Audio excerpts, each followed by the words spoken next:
It's time for the MMA-Holes!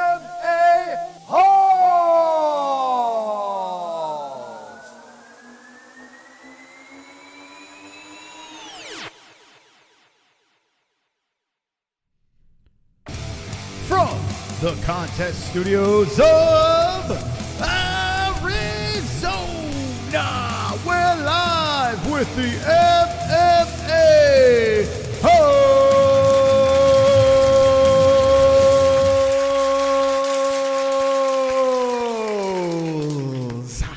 Wonderful, wonderful. Welcome to the program. My name is Mystic Moss, King of the Dragons. I'll be your host for the evening as we discuss the recap of UFC 304. If you could hit that like button, I'd appreciate it. Whether you're watching live or on the replay, be wonderful, wonderful. Wonderful, wonderful. Shout out to our sponsors, mybookie.ag. The promo code is MMAHOLES for a 10% match in your first deposit. I was super mystical during the weekend. Hopefully, you guys were able to latch on to my mysticism as Belal Muhammad got the win. Tom Aspinall got the win. It was absolutely glorious, and it was an interesting event. We're going to be talking about it, but go on over to MyBookie and use the promo code MMAHOLES for a 10% match on your first deposit. And Dubby, link in the description, or just go to Dubby's website, use the code MMAHOLES for 10% off. Also, ESPN Plus. Shout out to ESPN Plus and those who bought the pay-per-view for 304 through our link in the description. Now you have the Contender Series coming. You have the Ultimate Fighter. You have some more with Saudi Arabia this weekend. Where are they fighting this weekend? Sandhagen versus Nurmagomedov. If you want to watch anything UFC, click the link in the description and we get a kickback. Now, let's get into the program. By the way, shout out to Undisputed Belts as well. Of course, that's the belts that we give out to the community. So thank you so much to Undisputed Belts. And if you need a customized belt, go on over to undisputedbelts.com. All right.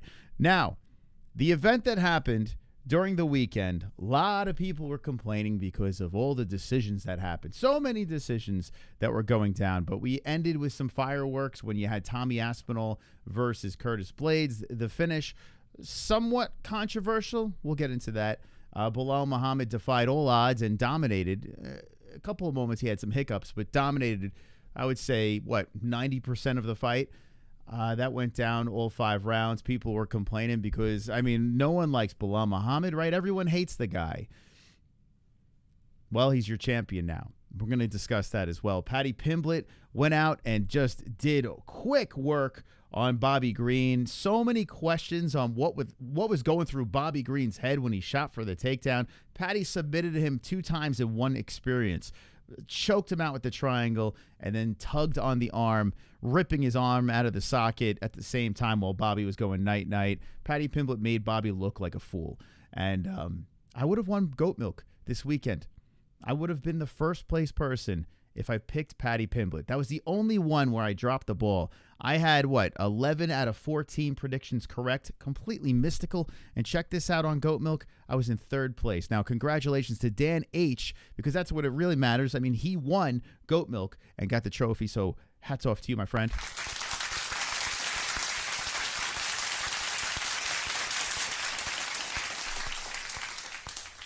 But if I would have picked Paddy Pimblett, it's kind of crazy to think about it. Like, Paddy was the guy that would have got me over the hump if I would have picked Paddy. And I know a lot of people did pick Paddy Pimblett. Home field advantage, the hype train. Some people truly think it's real. And I think after Saturday, you got to say, okay, he deserves to be ranked. Are we saying he's a champion yet? Not quite.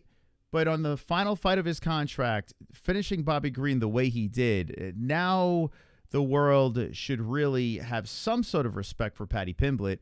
And I'm very curious to see how this plays out, because a lot of people don't like Paddy and a lot of people like Paddy. It's a weird thing. It's like either one or the other. There's no one really in the middle. I feel like I am in the middle. I don't hate Paddy. I don't love Paddy, but I get excited for Paddy Pimblett fights. I actually do. Like, anytime that dude is on a card, I'm like, all right, I'm in. I'm interested. I love the fact that people love and hate the guy. And he's finishing people, and he's making it look easy out there. And he's still a relatively young man, and he's getting more mature. And post-fight speeches are dedicated to people that lost their lives, and it's hard to root against the guy. So let's kick it off, chat. by saying hello to everyone in the live chat. And what do you think about Paddy Pimblett's performance? We're going to go throughout the whole card. Mokaev getting cut, which is an interesting thing. And we'll discuss a rating for the card that a lot of people were not happy about. But I've noticed this, and I put this on our X, Twitter. Follow us at the MMA-Holes. If your predictions are wrong or your bets are wrong, typically you're cranky. But if your predictions are right and your bets are right, well, typically you think it's a pretty damn good card. So it's like, I notice it comes down to that. And I'm guilty of that as well. If I have a guy that I'm not quite a fan of, or that gets his hand raised, or if I have a prediction or a bet, and it lowers the score. And we're human. We're fans. We're allowed to lower the score. But I'm starting to try to score these cards from 1 to 10, 10 being the greatest card of all time and 1 being the worst, a little more fair. And during the weekend, I got to say, that event was interesting. It was fun. Was it great? No. Was it terrible? No. Did it have lulls? Yes. Did it have high points? Yeah. Were people falling asleep in the crowd because of the time? Yeah. But talk to me about Paddy Pimblett, friends. Let me know what you think. Is he the real deal? Is he a hype train? Regardless, my man Pimblett is ranked. All right, let's see. Paddy looked huge. He cuts a lot of weight. He absolutely dominated Green. No longer king. Yeah, Bobby Green, the jokes are swirling around. You know, the guy changed his name to King Green. I don't know if I'm going to be able to call him that, especially after last Saturday's performance. But yeah, Carter was 7 out of 10 best since 300 easily. Yeah, like, let me say this. I was very excited about UFC 301. And I was very underwhelmed. You know, even though my guys were winning in the fights, I have a very low rating. I'm at about a 6.4 for this card, and I think that's pretty damn good considering it's headlined by Belal Muhammad and Leon Edwards. Not the most exciting of human beings. But I got to say, Belal impressed me. I mean, tremendously impressed me. Yeah, I picked him, but he impressed me. I didn't think it was great, but I certainly didn't think it deserved the reaction Dana gave it. Yeah, Dana... He was in a lose-lose situation with the main event. I don't think he really wanted Belal to be the champion. I mean, if he did, he would have gave him a shot, 3 years ago? Like, there's many chances that Belal could have slipped in and fought for a title, but because of his style and maybe the cringiness, Dana didn't give him the opportunity. So we know that Dana didn't want Belal to be a champion. But, I mean, is Leon much better of a fit? Well, he's a UK fighter.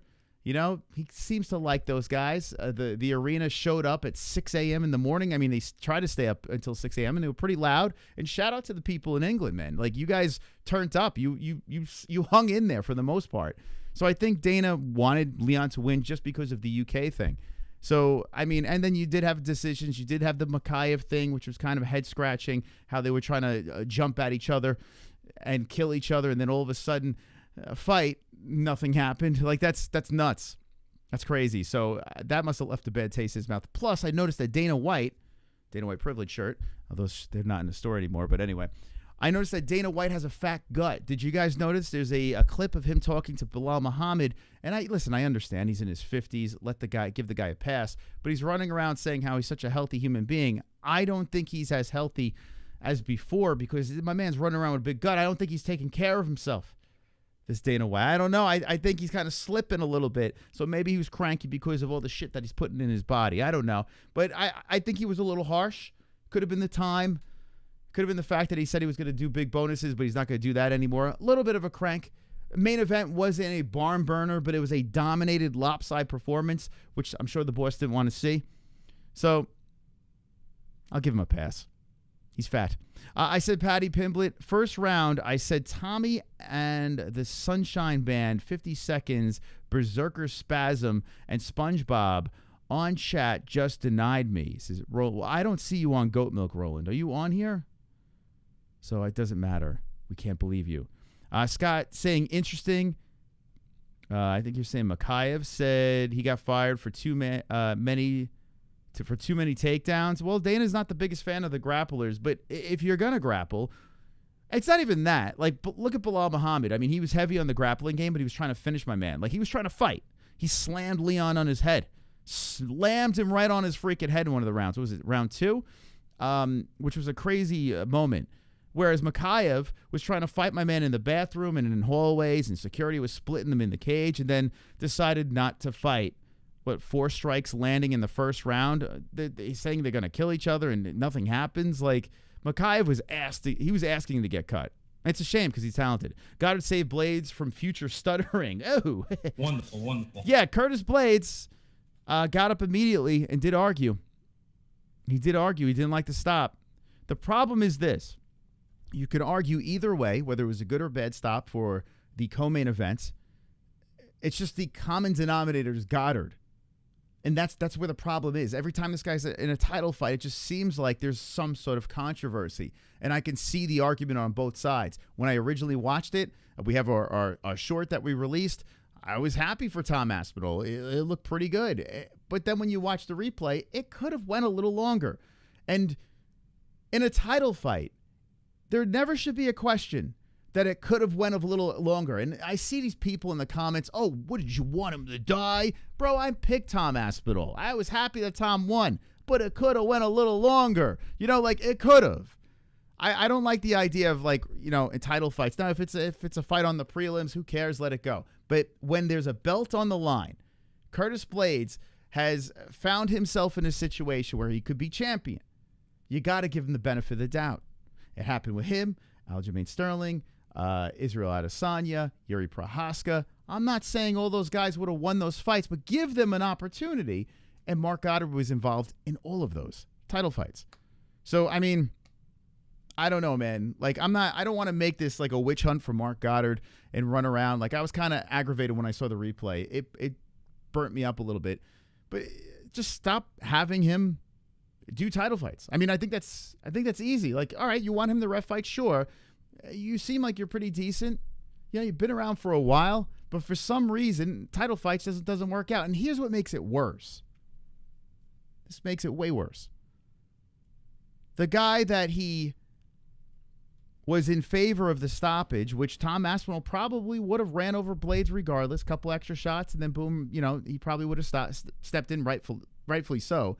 But he's the guy from the UK. Mark Goddard's from the UK. Mark Goddard has said that he does not want to ref a Leon Edwards fight because of bias. Yet he stops a fight, quote unquote, early for a UK guy.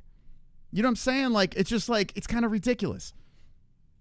I mean, all right, oh, it happened once or twice. Big deal. We're on number 4 that I could name, and I'm sure there's more.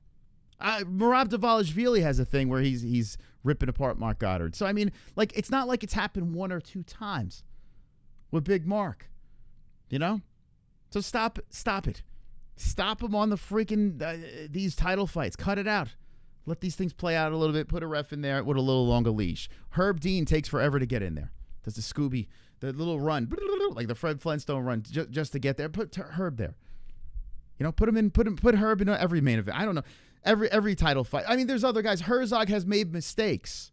There have been times where I pulled my hair out, but Herzog, I'd still rather see him in there over Goddard because it's not as many. I just named 4 off the top of my head. I'm sure if I went through the resume of Mark Goddard, there's more. You know? So, I mean, I don't know. Let's do something about this. Let's cut it out. You know, Curtis Blaydes instantly got up and said, what? I'm good, bro. I'm good. Like, you know, I don't know. It's weird. But let me know in the chat what you think. Hey, Moss, my question is, when are you going to do a surgeon and trade your penis for a vagina out in space? I already have a vagina, so joke's on you. Wonderful. It's a big, fat, hairy vagina. I'm very proud of it. Let's see. Hey, dudes, what's up? Jay Michael, see how you doing, buddy? He's not my favorite ref. He's not. Ooh, Mark Goddard's not your favorite ref? Is that what you're saying? Herzog, my bitch, too. I control it all. Says Dana White. Okay. Young Jamie is about to. Old Jamie. Fat, meaty muff. I got the meatiest of muffs. I mean, like, the dude's... like, you know, Jesse was laughing.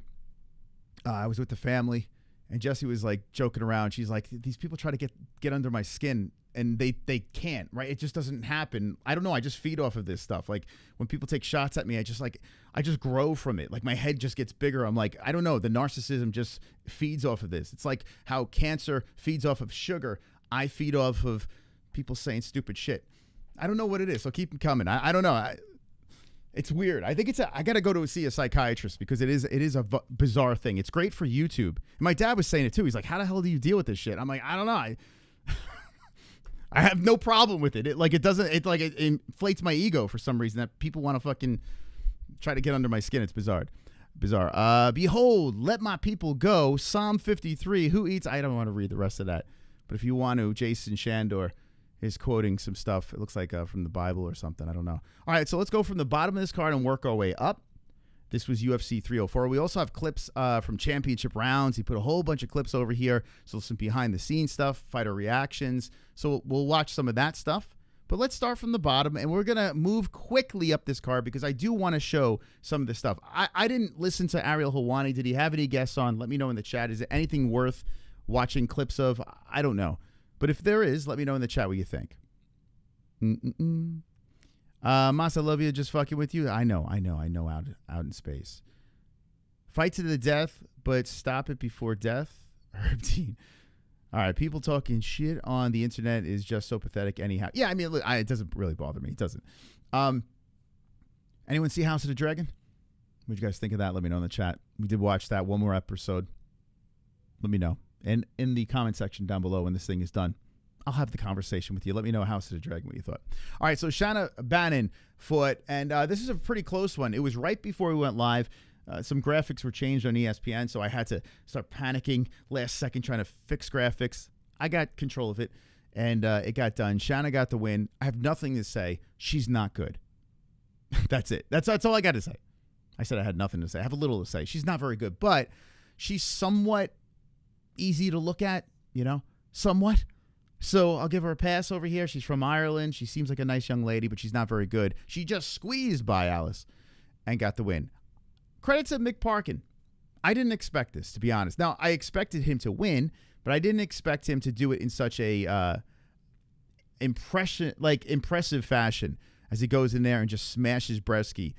Got a performance of the night for that, so credit to him for that. But I did not think he was going to get the knockout in the first round the way he did. I thought it was just going to be a typical Mick Parkin fight where it just goes the distance. But then again, Brzeski, So, all right, hey, credit to you. You got the job done. And by the way, he hasn't lost, right? What is he?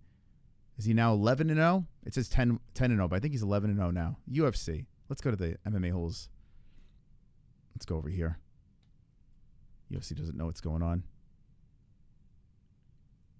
UFC has no idea. We got to go MMAHoles.tv. By the way, shout out to everyone that played the Pick'em League. Let me know what place you finished up in on the Pick'em League on MMAHoles.tv. And if you missed it, it's okay. We'll fight this weekend with everybody. But like I said, I had a phenomenal week. Bounced back nice. Last weekend, not very good. This week was, I tell you, under the big lights, we get it done. How close was I to this? Wow. Okay, Leon, not so much. Leon did terrible, but wow, predicted strikes. I predicted 220 significant strikes, and Belal landed 192. Now, it says significant total strikes. We got to fix that graphic, but they're working on that. Wow. So 192 landed, and I said 220. Now, the other way, I gave Leon the benefit of that. I thought he landed a little bit more. I said 289 landed, so that's why I dropped the ball, but pretty good on Belal's prediction. All right, where was I? So Parkin. Yeah. Oh, it says he's 10-0 here, too. I thought he was 11-0. Let's see what it's updated. Man, it says 10-0.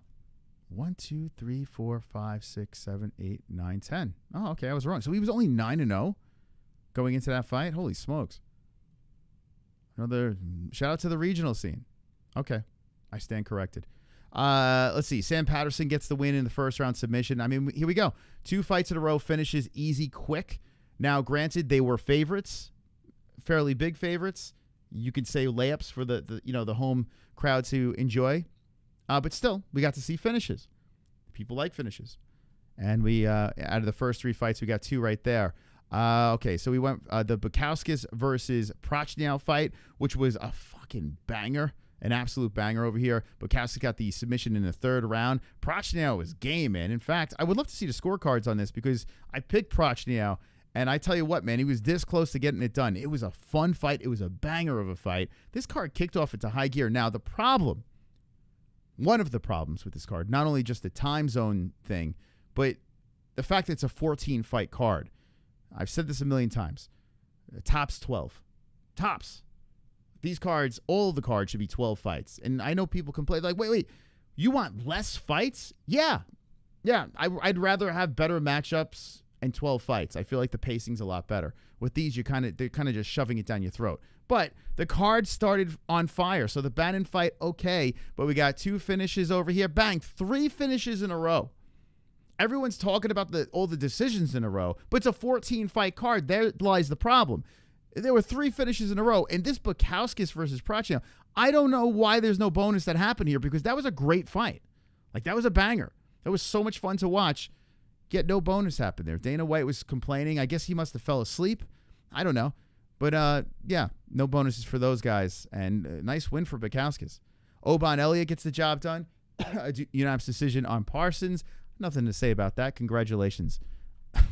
Mokaev versus Cape, or Cap, I should say.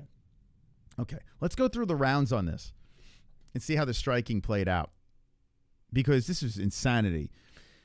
The whole lead up, I was hyped for this fight. I think a lot of people in the chat were too. Like, they were like 2 feral animals up into the ceremonial weigh-ins, even up until the walkout in the cage. Like, these guys were just like, hold me back, hold me back, hold me back, ding, ding, ding, fight. I don't want to fight them anymore. They were just staring at each other and circling each other. And, okay, let's see this. So total strikes in the first round, 10-7. Wonderful. 10-7. In the second round, it picked up a little bit here, 10-11. Wonderful. In the third round, now we're really amping up. It's like, holy shit, we're in a fight. We got to do something here. Now it's 27-16. During this fight, it was a decision. It was boring.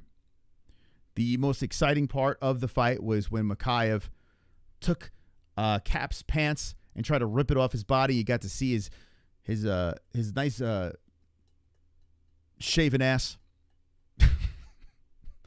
And Beltran steps in the middle, and Mike Beltran's like, "You don't do that, son.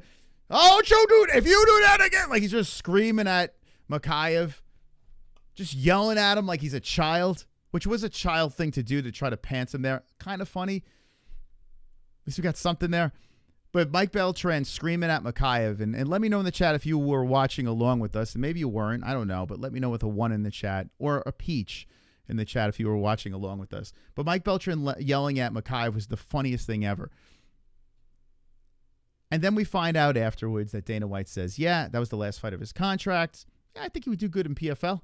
Like, Dana, and it was kind of a funny thing by Dana White to say, but it's a damn shame and a waste of talent for a guy like Mokaev, the Punisher. I don't know. He should be called the Spanker, right? I mean, the Punisher? You're punishing the audience by watching you fight. That's the only thing you're punishing. Wonderful. But Mokaev is how old? He is, was he 20, 22, 23, 24, somewhere around there? 24 years old. He's 24 years old. Look at the resume. He's got 1 no contest here, but everything else, green, wins. Now, decisions. There's a 3-fight submission streak over there, had a decision submission. I mean, he's in the beginning of his career. You know, he was rattling off a bunch of finishes, you know, sprinkled with some decisions throughout. But then, you know, you have this fight. Now, there's got to be something else on top of this, because even with the craziness that happened, you know, in the lead up from what we've seen in the actual shit fight, it was a little weird. There has to be more. There has to be more to this. He's got to be difficult to work with behind the scenes. It's got to be something else, because a 24-year-old, especially at flyweight, that has this record, neck beard, you know, like, why would you let that just go? There's got to be something else. So in the chat, let me know what you think it is. Keep me posted on that, because I quite don't know. Listen, I'm happy he got released, because I got to be honest with you, that fight was, I don't want to see anything like that again. A lead up to what we saw on Saturday night, it was number 1 bullshit. This is number 1 bullshit. So, I mean, I don't know. I'm not going to say, hey, I'm happy that he lost his job, but I'm happy I don't have to watch that again. So what do you guys think of Mokaev, his performance? Did you enjoy it? Did you like seeing Cap's ass? I don't know. They say Mokaev, he would have gotten KO'd with the new grounded rule. The grounded, I can't wait for it. I can't. Some fighters are saying, it's not going to be much of a difference. I think it's going to be a tremendous difference. Tremendous. To insert the grounded opponent and the 12-6 elbow. I mean, things are going to change tremendously. Jake Paul versus Mokaev boxing match. I'm surprised Jake didn't call him out. Sean Strickland is the truth, Moss. Okay, we're not talking about him, but thank you for adding that. Wiz Natchify, Angel Gotti rules. Yes, bitch, yeah! I think the UFC Intel team found stuff about. I mean, there's something weird. There's something else going on with Mokaev. We've seen fighters like him stay around. I don't know what the hell is going on. I'm sure it's going to come out eventually. I thought it was going to be much better of a fight. I picked Cape too. You picked Cape. Listen, I understand why some people pick Cape. I mean, he was pretty live dog. I did pick Mokaev, but Cape has been around way longer. He can stop takedowns. And even if he is taken down, he's hard to keep down. He's got solid hands. But his biggest problem is the scale. He made weight. Cape stays on the roster. This dude's cut. I don't know. I feel like Cape is equally to blame with the crap fight. But Mokaev, maybe Dana White didn't like the fact that he got scolded and pulled down his pants. I don't know. And you know what? Mokaev is kind of a trash bag for saying he's going to take a picture. Hey, can we take a picture together? And apparently the story is Cape says, yeah, let's take this picture. And then he gets sucker punched. Maybe that's what it is, which would make sense. Like, you do something like that, you could risk the fight even happening. Maybe that's it. Maybe that's what it is. But see you later, Mokaev. Let me know in the chat what you think. Will he ever find his way back to the UFC? How about this? I felt very good about this pick. Now, was it a great fight? No. But to give Loughran Wait, hold on. It says a minus 218 odds. No, he was the favorite in this fight. Jake Hadley was the underdog in this. I don't know why. Maybe that changed because of the live odds. Who knows? But Loughran getting any sort of favorite push was nuts to me. Was absolutely nuts because Hadley was back against the wall, needed to get a win, and way more skilled. Not saying Hadley's good, but he's way better than Loughran. And in that fight that went the distance, wasn't a great fight. It was embarrassing to watch Loughran. A little better than the Mokaev fight. Not fantastic. But regardless, Jake Hadley getting that win, not surprised. By decision, that's how I picked it. So Mystical pats himself on the back. Jake Hadley will eventually not be on the roster anymore, but at least he's back in the win column. Molly McCann took a very, very tough loss, and this was another one. The Paddy Molly situation destroyed me in goat milk. I came in third place because of stupidity. I'm just going to say it. And this one especially over the Paddy one. I can have an argument for the Paddy one because Bobby Green made a really stupid decision. But in this fight, when I made the pick, I saw after that I made the pick, Bruna Brasil was part of that Fight Nerd gym with the glasses. And I was like, shit, I should go back and change it. Nah, let me stick with Molly. She's looked all right lately. She got beat up bad, man. She got beat up bad. She had moments where she looked okay. She was coming back. She showed toughness. But Brasil just owned her. She was too big and strong. She's out of that gym, and she got her hand raised. A plus 285 underdog got the job done in Bruna Brasil. And this one would have got me first place in goat milk. So I shot myself on the foot in this one. I should have picked Brasil. And let me know in the chat, because a lot of people didn't pick her. A lot of people made the same stupid mistake, and I think a lot of people didn't realize what gym Brasil was out, because I think if people understood what gym she was fighting out of, they would have said, "What, you're giving this girl plus money? She's got to win." But I don't think we were as educated, so that's my fault on that. But let me know in the chat, who'd you pick, and what'd you think of McCann's performance? I thought McCann should just hang up the gloves after that, because, listen, I like watching her fight. She's interesting. She's a dog, but she's kind of in limbo with the weight classes. I don't see a path to victory. She's getting a lot older, so yes, she's fun. Maybe she can have some novelty fights here and there, but I think her time is limited. And the Molly McCann experiment, the meatball experiment, well, it's going to end soon. But let me know in the chat what you guys think. Is the gym so fucking good or what? I mean, dude, that gym it's on fire. That Fight Nerd gym. On absolute fire. She was average 3-striker per minute, averaging 3 strikes per minute. She's a terrible, can't believe she won. Yeah, I mean, listen, let me just say this. Brasil is not good, but she was just too big and strong for her, Molly. Just too big and strong. WMA competitive cup cup stacking. Gotcha. MMA Guru has been violating Meatball again with MMA Musical, Molly on a Spit, Vicious Palm. I don't even know. What do you, Ernest, what are you talking about? I don't even know what the hell you're talking about. Is he's roasting her? I used to roast Molly all the time, and then I stopped. I kind of feel bad for her, you know? And she's kind of pulled it together where she's more likable now. Back in the day, when she hit the UFC with Paddy, she was insufferable. Like, really annoying. The drunk chick that wouldn't shut the hell up. Like, that's what she was kind of like, you know? But say what you will, she is exciting in the cage. WMA gives me acid reflux. Me too. Wonderful, wonderful. Me too. Thank you, Andrew. I appreciate you, Andrew, for becoming a member on the stream. Thank you so much, my friend. Thank you. Wonderful. By the way, we hit 90,000 subscribers on Saturday. It was a phenomenal occasion. We let the dragons fly. So shout out to everyone that jumped in and became a subscriber of the MMA-Holes. Now, I got to get 2 tattoos, the 80K and the 90K on the back. And we are on cruise control on a crash course to 100,000 subscribers in the plaque. And I can't wait for this. I can't wait to hold that plaque up in front of you guys. It's been 8 years. Strikes 8 times on the channel, ups and downs, shut down, brought back up. I mean, we've been through the mill, and to be doing this for so long and finally getting the acknowledgement for it, it's going to be a great moment. So make sure you're subscribed and hit that notification bell. But 100K incoming. I'm coming. It's going to be a good night. I mean, the way we're going in the sphere coming up and stuff like that, I think we're going to hit it by this year. I really do. I think I thought 90K was a number that we were definitely going to hit, but 100K in 2024, I was like, damn, that's ambitious, and we're on a crash course, so let's go, baby. I missed this fight card because of my engagement party, but it sounds like I didn't miss much, says Andrew. Andrew, congratulations, man. Congratulations on getting engaged. I hope you picked the right one. It's very tricky. It's very tricky. Sometimes it takes a couple of times to pick the right one, but congratulations, Andrew. Listen, let me say this. The problem with the card, like I said before, and if you're just jumping into the stream, the problem with UFC 304 was 14 fights. It's that simple. We had some really good streaks with some finishes. Then we had the low with the decisions. We had some up and down moments. I think all in all, it was a good, solid card. I was very entertained. But it's just too long, man. It's just too long. Nathaniel Wood versus Pineda. Who cares? Nathaniel Wood got the win, was not surprised by that. But I will say this.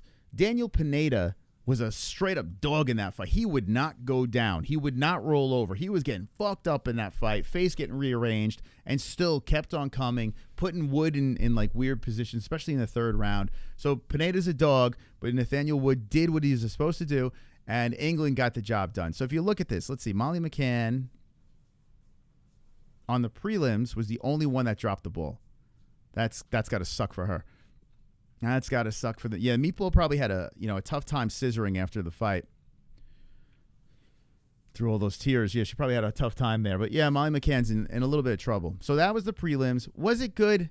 The first half was good. Yeah, the first half was solid. And the McCann fight was fun to watch. I didn't hate that McCann fight. Let's see. So McCann fight was interesting. The Mokaev sucked. Elliott was all right. It was okay. Bukauskas was a banger. I loved that fight. Sam Peterson, quick finish. Loved it. Mick Parkin shocked the hell out of me. Loved that. The Bannon fight, whatever. So it was kind of 50-50 in the prelims, which is not bad on a 14-fight card. Just too many fucking fights. Now here we are. 5 fights on the main card. Kicks it off with Arnold Allen versus Giga Chikadze. This was pretty lopsided. And the card kind of kicked off, let's be honest. I mean, it wasn't... Giga said he hurt himself. He tore his pussy in the first round. I don't know what happened, but something happened to Giga. His hand, his clam. Who knows? Who knows? But he went on social media complaining about. It's like, bro, you got fucked up. Arnold Allen got the job done. Got that right as well. Phenomenal predictions by myself. But Arnold Allen got the job done. Not surprised, and he really needed that win over Giga. Giga is going to always be an interesting fighter. Never a champion. Then we go to Leroy Duncan. Christian Leroy Duncan versus Gregory Rodriguez. My goodness, we said that this fight... How does this not have a bonus? Dana White hitting the media And talking about bonuses, he clearly forgot some fights. Give him a break. He's a senior citizen, right? I guess. I don't know. How does this not get a bonus? How? Shit was a banger. This shit was an absolute banger. Oh, it went to the decision. Oh, how did this? It was so much fucking fun to watch. Now, yes, a unanimous decision in favor of Gregory Rodriguez, which I couldn't even believe that Gregory Rodriguez was the underdog. And then there was a part of me that was doubting myself because I'm like, okay, maybe I'm being biased. We had him on the show. You know, I like Gregory. He's a great guy.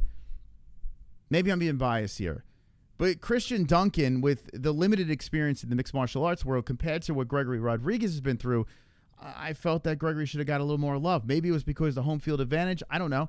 But Gregory Rodriguez looked phenomenal. Phenomenal. Like, he was just, this guy is so much fucking fun to watch fight, whether it's a decision or a knockout. RoboCop is a G, and he got the decision win. So many times he could have finished Duncan. Duncan was just too durable. Just too durable, man. Like this dude could take a beating. And I got to say, I kind of want to see more of Leroy Duncan, man. I want to see more of this guy because this guy doesn't stop, man. He just keeps coming. Every time he's getting smashed into the ground, he gets right back up. He's like, let's fight. He can grapple too. Clearly not as good as Rodriguez, but man's got hands. This guy's got some crazy skills where he's flipping and doing these kicks and shit. I like Duncan as well, but Rodriguez got the job done. Get him ranked. We got to find a way to get Gregory Rodriguez ranked. So let me know what you thought about RoboCop's performance. We move into this one over here, Bobby Green versus Paddy Pimblett.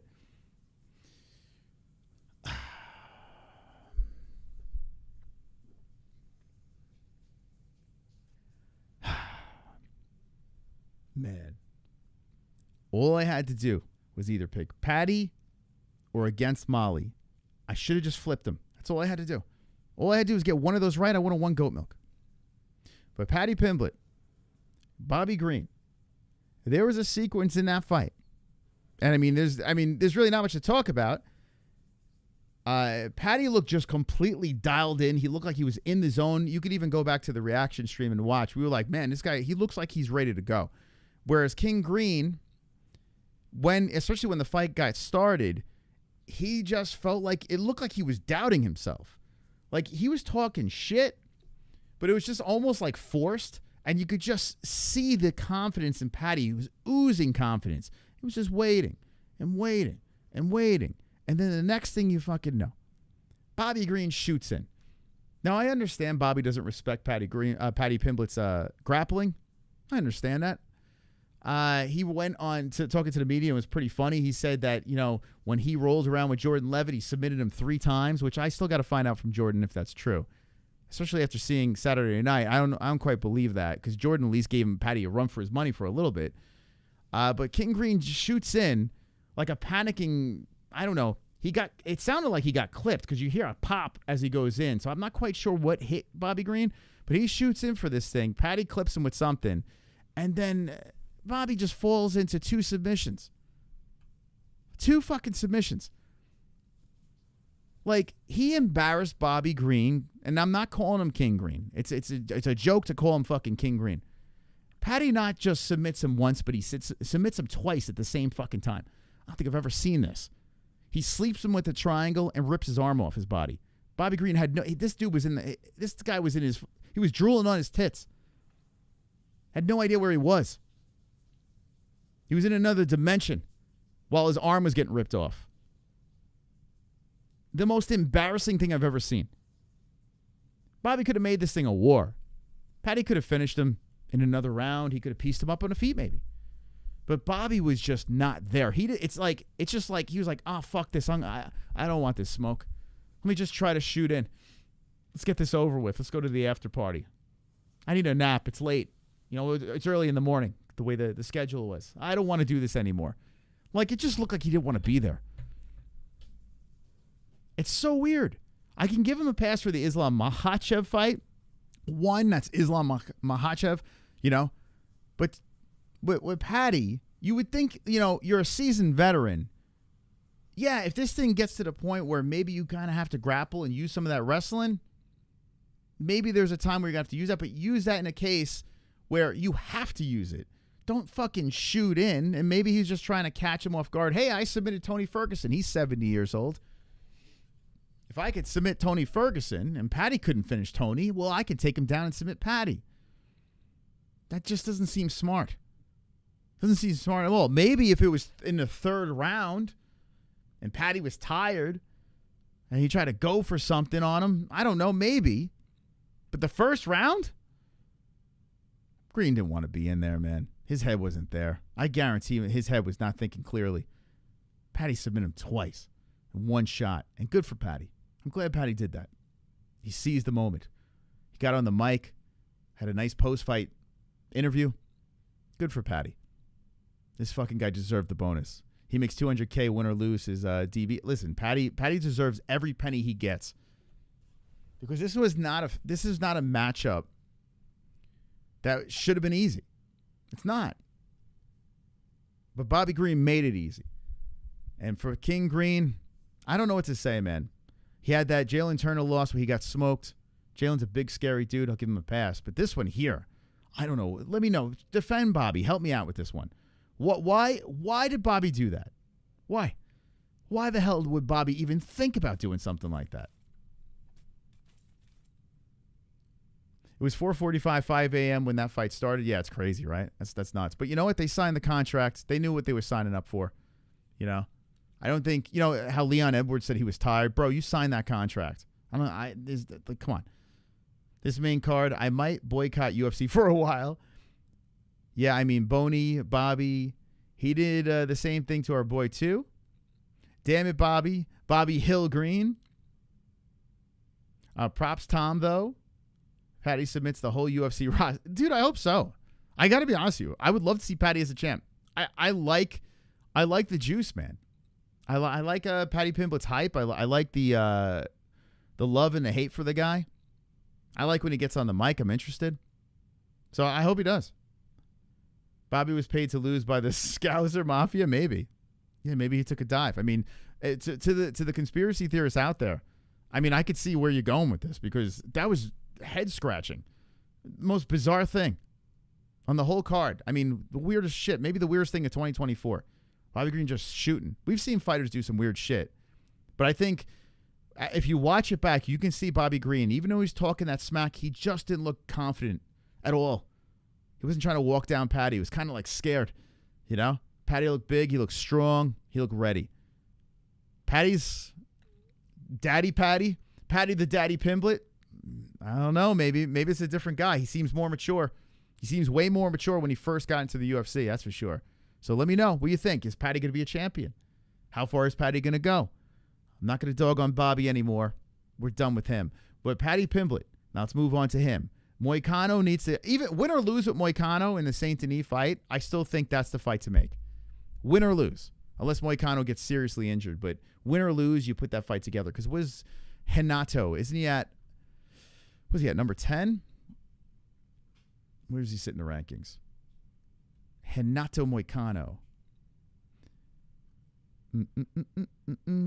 Yeah, he's at number 10.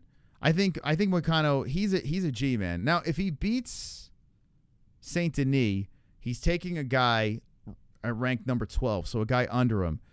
Paddy Pimblett's going to break into the rankings. They'll probably put him at like 14. They'll probably even have him pass RDA.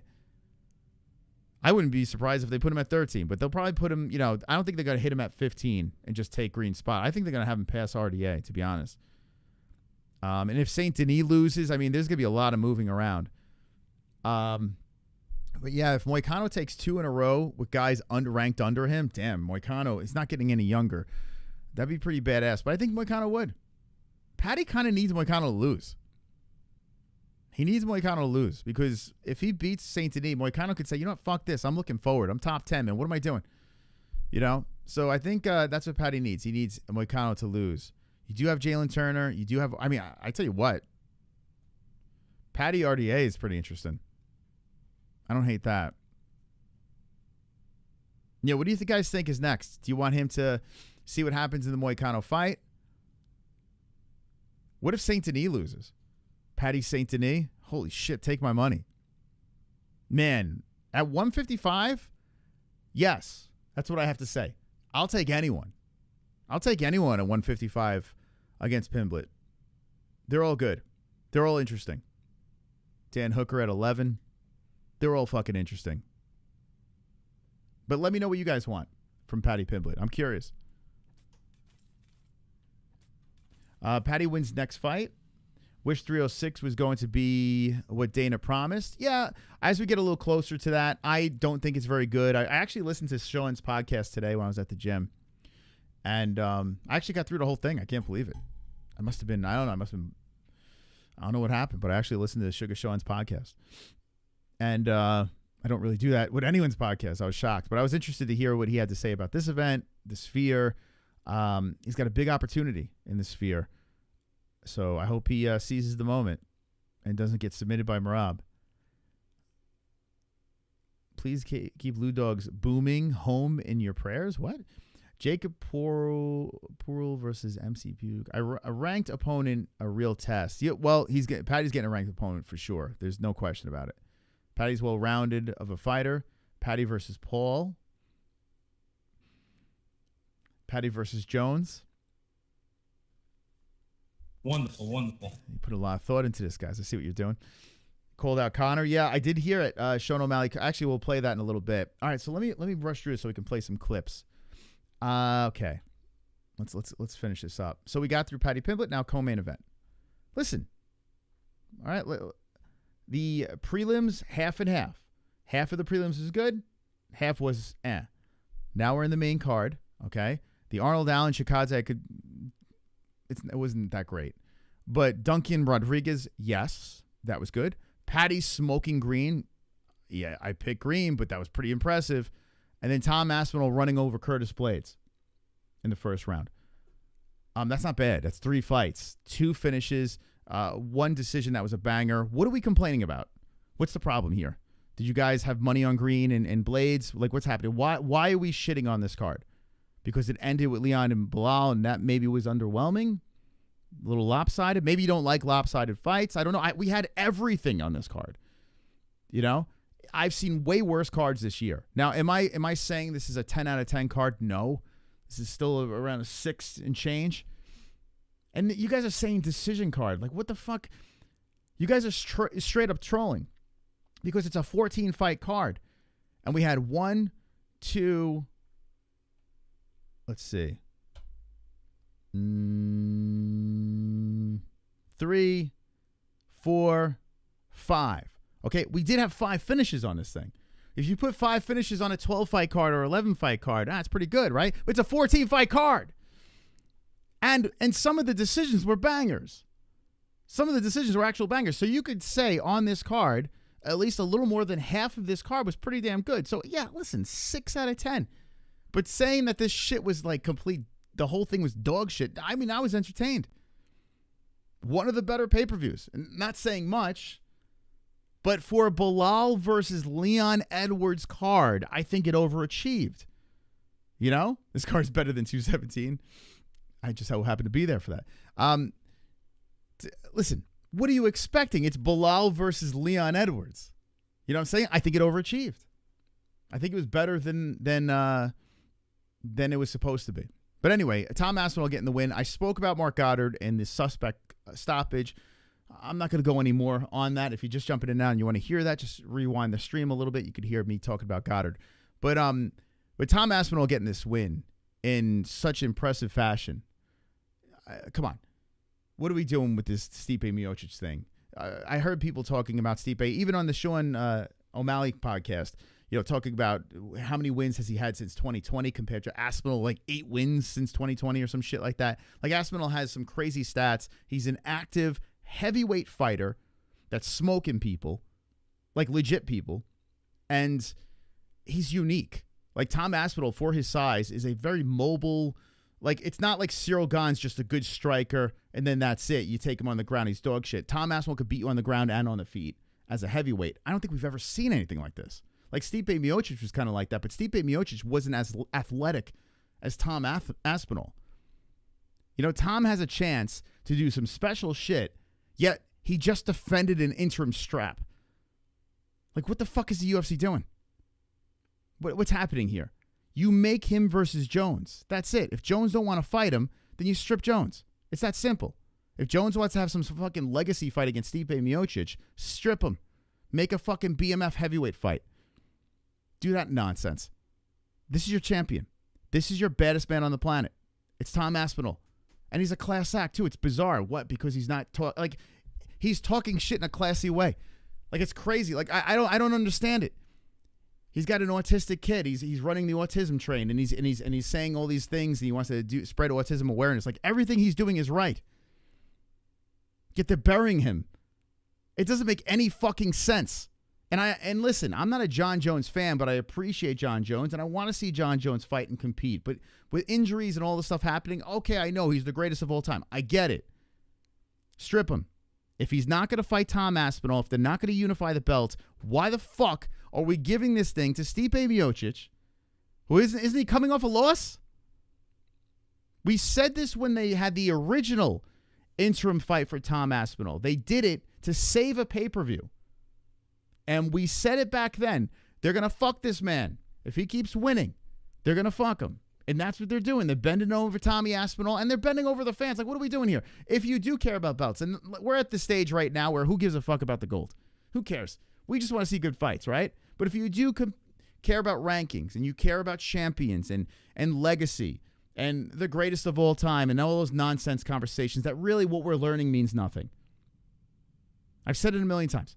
It means absolutely nothing. The greatest of all time means jack shit. It means nothing. Rankings mean nothing. None of that means anything because of this right here. This is proof. The BMF belt is proof. Interim straps are proof. He literally just defended an interim strap. And you're not going to give him a shot against John Jones. You mean to tell me that's going to be a massive fight? More people care about Tommy Aspinall right now than Stipe. Stipe had his time. Interim belt is greater than undisputed. I mean, I guess, right? That's what the UFC is telling us right now. So weird, man. So fucking weird. They need to get rid of the interim strap. It needs to go. Just like the BMF belt. It all needs to go. Because it's watering down this sport. It's turning into like what boxing with 1 million belts. You know, might as well have a whole bunch of different fucking leagues too. And they're all crossing over and not wanting to fight each other. Like, this is crazy, man. It's in the same... We're in the same universe. There's no need for a multiverse here. We're all in the same universe, yet you can't get the heavyweight champ to fight the interim heavyweight champ. Come on. What are we doing? Let me know in the chat what you think. I just don't get it. I can't wrap my head around it. Everyone wants to see this. Make it happen. No one wants to see Stipe Miocic fight. Sorry, Stipe. You know what? If you want to fight for a number one contender. Sure. Fight Cyril Gahn. You know? But come on, man. Let's unify this shit and move on. What's going on here, UFC? You're pissing people off. Intern verse, yeah. The interim strap verse. Jones will win against anyone that is put in front of him in the cage. People can't acknowledge he's the cage fighting god. I guess that's what it is, right? He's just a god. Johnny is petrified of Tommy. It just seems like that. And I don't think John is, to be honest with you. I think John's smart. He knows he could beat Stipe. Stipe is the greatest heavyweight champion of all time. He's old. Another easy win for Johnny Jones. And what's going to happen? John Jones is going to retire. He's going to beat Stipe and retire. And then he's going to run from Tom. Jones will run for Tom Aspinall. DC won the last relevant tournament strike force. Last time Stipe fought was 260 in 2021. It's crazy. My toe is a balloon. Can't let Stipe and Jones hold up the division any longer. No, it's stupid. That's what I'm saying. As fans, we should just not even respect belts anymore. And I don't. I don't respect belts. I don't. It's just annoying. It's just annoying to see, like, you know, the interim heavyweight champion of the world defending the interim champion. Oh, it's so stupid. Anyway, that's my thoughts on that. Leon Edwards getting the job done on Belal Muhammad. No, that didn't happen. Belal destroyed him. He dominated him, dumped him on his head. Leon came back. He cut him pretty bad in the last round. He got bullied, son. Belal did exactly what I said he was going to do. He was going to dominate Leon and win a unanimous decision. And that's what he did. He went 5 rounds with Leon Edwards. It was crazy that people took that first fight and compared it to Kamaru Usman versus George Masvidal. It's crazy that people, and they all deleted their tweets. I screenshotted, they all deleted them, you know. But Leon Edwards, thank God, is not the champ. I know Belal is not the most exciting person in the world, but you can't deny the fact that Belal dominated this other boring guy. He dominated him. So both boring guys, right? But Belal dominated the other boring guy. We'll see what happens. Who knows? Khabib Nurmagomedov wasn't the most exciting, let's be honest. But then when he became champion and started defending the belt, well, he got damn exciting. He was up and down, Khabib. Sometimes he would just lay on you, talk shit. Sometimes he would smash. But then when he became champion, it was a whole different person.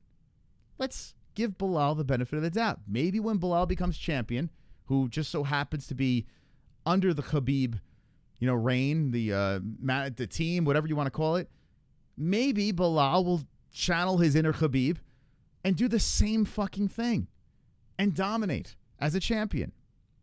Come on, we got to give him his flowers here, just for the time being, until he defends and bores us, okay? Yes, this fight wasn't a fight you would typically go back and rewatch, but I will say this, it was dominating.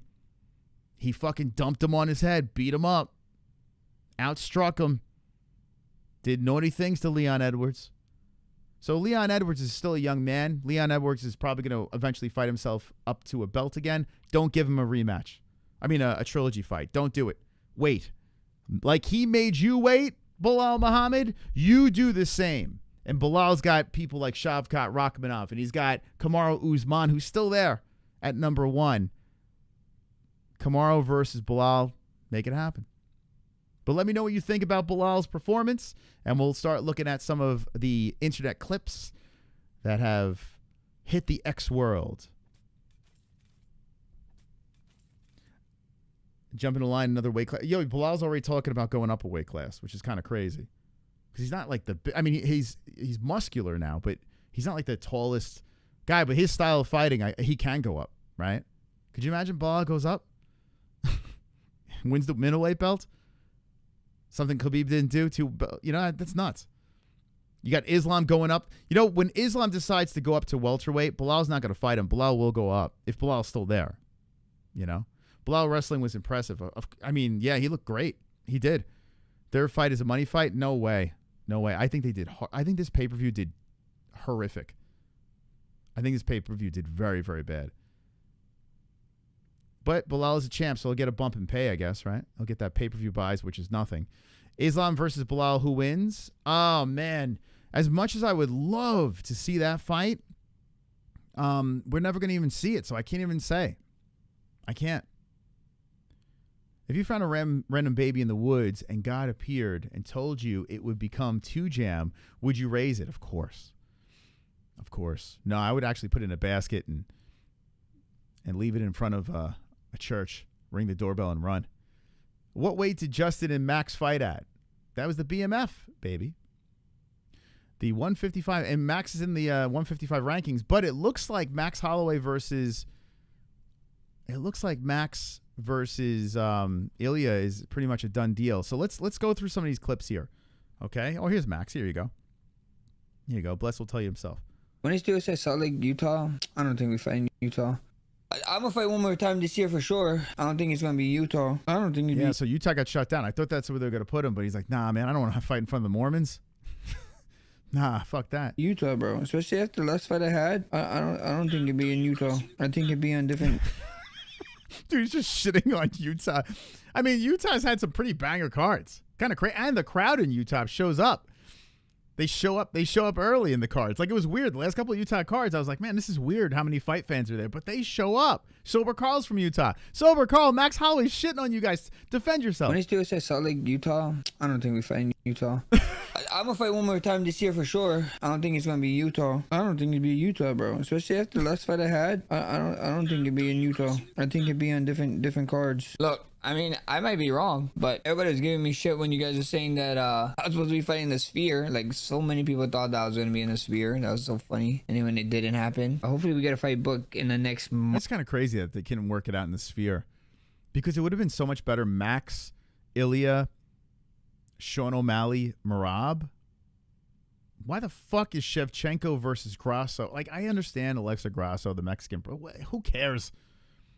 That's a fight night. It's a fight night main event. Put them in the freaking Apex, those two. But these simps, they ruin everything. These fucking simps. You done it before.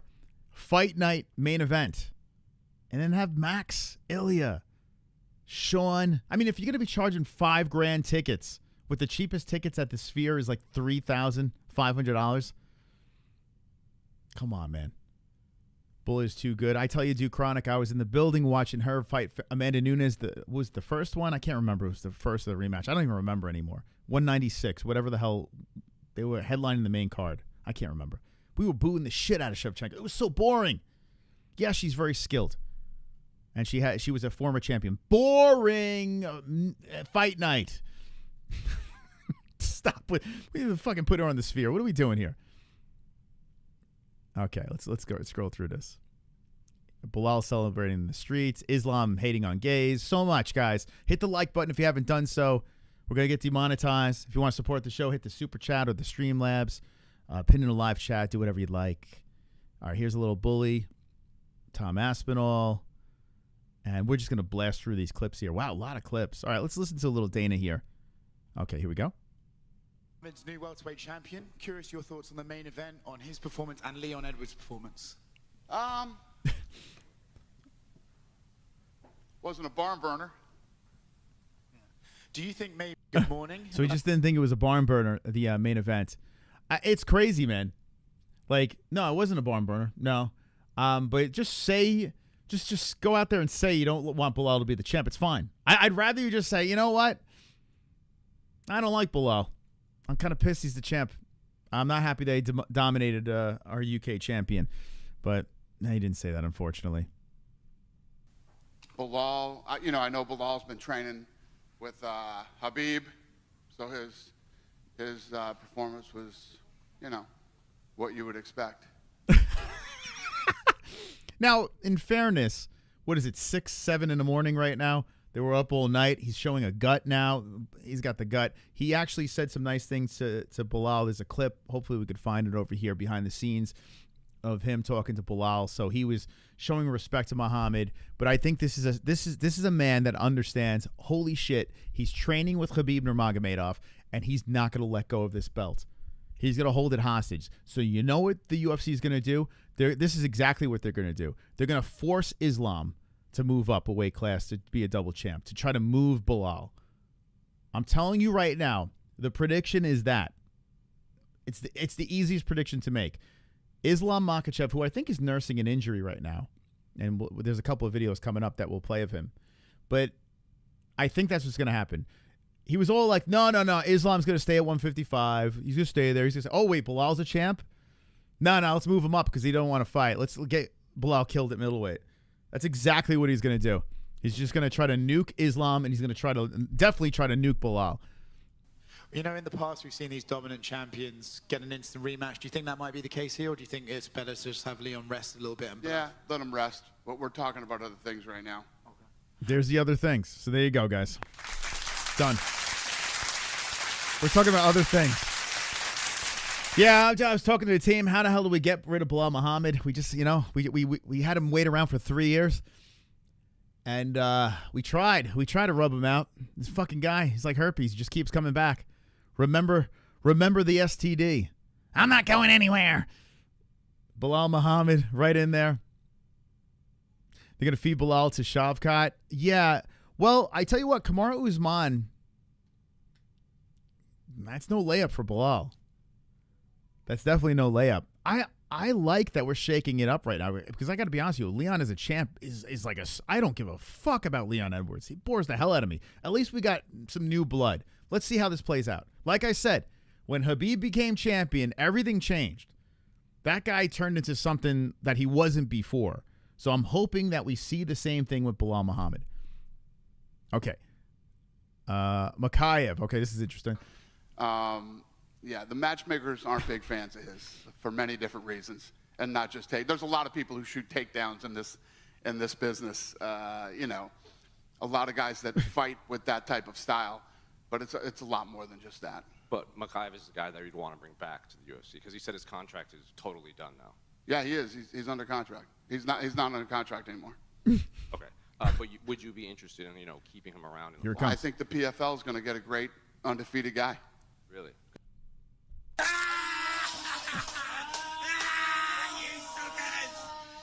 Whoa! I mean, how many people, when they heard that, or if you heard it for the first time here, what did you think? What did you think when Dana White said that? I mean, he just like, yeah, he's gone.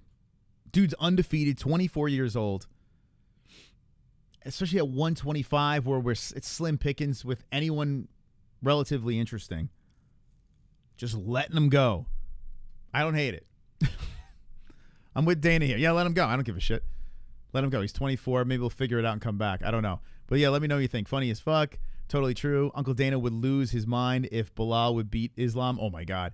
But the good news is this. If Belal beats Islam, Islam could always go back to 155 and do his thing there. You know? So it's a risk. Israel Adesanya lost when he moved up, came back down. Everything's fine.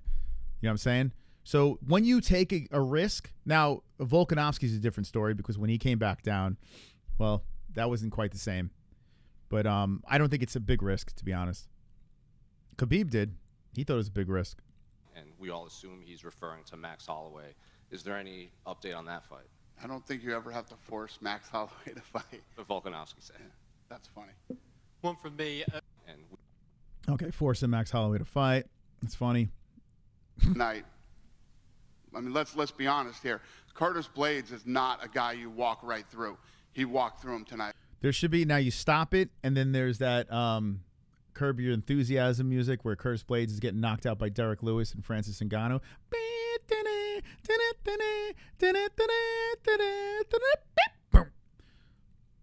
He did to Curtis Blaydes tonight. I mean, let's be honest here. Curtis Blaydes is not a guy you walk right through. He walked. Well, yeah, we've seen it. We've seen it happen. Dana, we've seen it happen. What do you mean he's not the guy? I mean, we've seen it multiple times. If anyone makes that clip, I will take it and make it a short. Okay. So Sergey Pavlovich, sorry, I forgot that one. Ran right through him first round.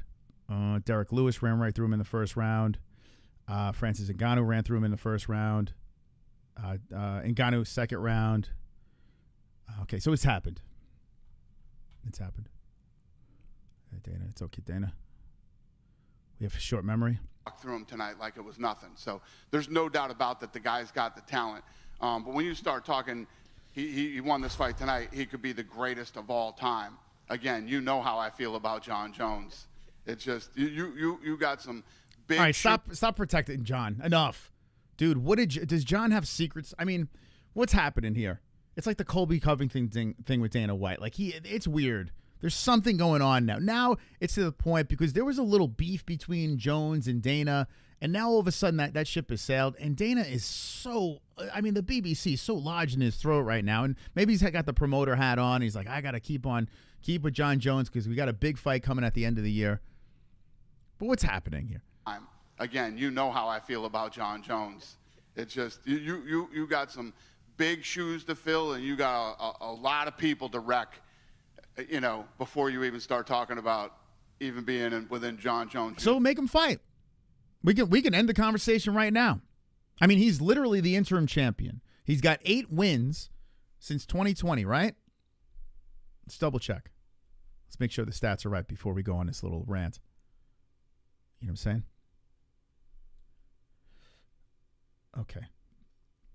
2020, okay? Since then, he has 1, 2, 3, 4, 5, 6, 7. All right. So if you count the 2020, so 7 wins since October 10th of 2020, right? You're going into 2021, 7 wins. And I think there's 1 win for Stipe. No, there's no wins. Wait, when did Stipe? Hold on. When was the last time Stipe fought? You should just double check on this. Or even John Jones. Let's fact check before I go off. Silly. This silliness right now. Here, we'll go to Tapology. Man. I mean, who's buying this nonsense? Am I spelling this dude? Am I spelling this dude's names right? Hold on. I'm losing my mind. Here he is, the king of Ohio. There he is, Stipe Miocic. Okay, so his loss to Francis was in 2021. Yeah, so Daniel Cormier, he redeemed himself in 2020, then lost to Francis in the rematch where Francis just murked him and then finished him in the second. So he has one loss, one fight, and it was a loss since 2020. Tom Aspinall, not only is the interim champ and defended the interim belt, which is kind of crazy, he has 7 fights. Now, okay, the Blaydes one was that injury, but still, 7 fights. 1, 2, 3, 4, 5, 6, 7, and won 6 of those fights. I mean, come on, what are we doing? This is dumb, man. Like, this just doesn't make any sense. It literally makes absolutely, like, none. I mean, I don't understand, like, where's the logic in any of this? Listen. Did to Curtis Blaydes tonight. I mean, let's be honest here. Curtis Blaydes is not a guy you walk right through. He walked through him tonight like it was nothing. So there's no doubt about that the guy's got the talent. But when you start talking, he won this fight tonight, he could be the greatest of all time. Again, you know how I feel about John Jones. It's just, you got some big shoes to fill, and you got a lot. You're icing Aspinall. You're keeping him active, but making his wins meaningless. You're icing the dude. Why? What the fuck did Tom Aspinall do to you? Like, you're icing my man. This dude is your champ. He's your heavyweight champion, and you're just putting him aside for John Jones. Like, this is the weirdest shit ever. A lot of people to wreck, you know, before you even start talking about even being within John Jones' universe. In my see, this is what I'm saying, right? Like, he's losing it. It's UFC is like, it's almost like they did so well last year, made so much money. They got a deal coming up. I feel like Dana thinks that they're unbeatable right now, and whatever they can do is going to work. Everything is going to work, and everyone's just going to eat it up. It's not working. You got a lot of people that complained about Saturday's card. I didn't think it was horrible, but a lot of people complained. I would love to see the pay-per-view buys that haven't been released in how long? And he goes out saying this stuff, and if a reporter would challenge it, they're never allowed back to cover the event. You know, it's the weirdest shit. I feel like I'm in the Twilight Zone listening to Dana. This is not even, is this a clone? Is this Dana? Like, this, like, is he losing it? What's happening to Dana White? Weren't we just talking about Tom Aspinall? We were talking about Tom Aspinall, yeah. Greatest ever? So maybe Pereira versus Aspinall at some point. Powerful, agility, speed. So you think he should move up, and you think he should fight Tom Aspinall? I mean, the fans want to see it. Well, if you're icing Tom, if you're fucking icing Tom Aspinall, just fucking him over, let him beat up your fucking boy Pereira. Oh wait, you're protecting him too. That's right. Do you want to see it? Like, he's clearly protecting fighters. He's doing what he's shit on boxing for doing. He's protecting his cash cows. Do we not all see this? And I like Dana. Listen, I got my Dana White privilege shirt on over here. But I can't wrap my head around this. I would love to have him come on the program and explain to us, like, what's happening. But you know what? He's going to stick with this. He's not going to, there's no logic behind what he's saying. You're protecting your guys. Just say it. I'd rather you just say that. I want to protect Pereira. Weren't we just talking about Tom Aspinall? We were talking about Tom Aspinall, yeah. Greatest ever? So maybe Pereira versus Aspinall at some point. Powerful, agility, speed. So you think he should move up, and you think he should fight Tom Aspinall? I mean, the fans want to see it, Dana. Yeah. Do you want to see it? Well, I'm asking you. You think it's a good idea? We were just talking about how he's... Wait, you're telling me you don't want to see Aspinall versus Pereira? Oh, wait, you can't make that fight happen because Tom Aspinall's the interim champ. And if the interim champ beats the shit out of your champion that fought at middleweight, he's a big dude. I think it's a good idea. I think if Pereira wants to do it. Good for this guy. Who is this? Is that the Mac Life? I don't know who's talking. Tom wants it. So I should move Pereira up, a guy who's fucking superstar in that weight class and looks great. And I think the fans are greedy and they like the idea of dream fights. I'm sure it's a dream fight that you know, and the reporter's trying to do this in a way where he's not going to get banned from covering the events. But I think the best way to follow up would be like, Dana, in fairness, and listen, I'm not trying to shit on you or anything like that. It just seems like you're protecting Pereira and John Jones. You're making sure. I mean, you literally said that I want him. You want me to put him up there? You know, my superstar at this over here. I'm going to put him at risk to lose to the interim champ. This ass clown that we have just won tonight. Like, there's something with Aspinall that he just doesn't want to push. You've seen on the internet yourself. I mean, You got any more questions for me? What is going on? Super weird. Anyway, let me know your thoughts, your 2 cents on this. It just doesn't add up. Maybe it's the time. Maybe it was when he was being asked these questions. It was an odd time. It was in the morning. He wants a bacon, egg, and cheese. He wants to get on his private jet back home. He had enough of this shit. I don't know, but it just feels like he wasn't logically responding. He's the boss.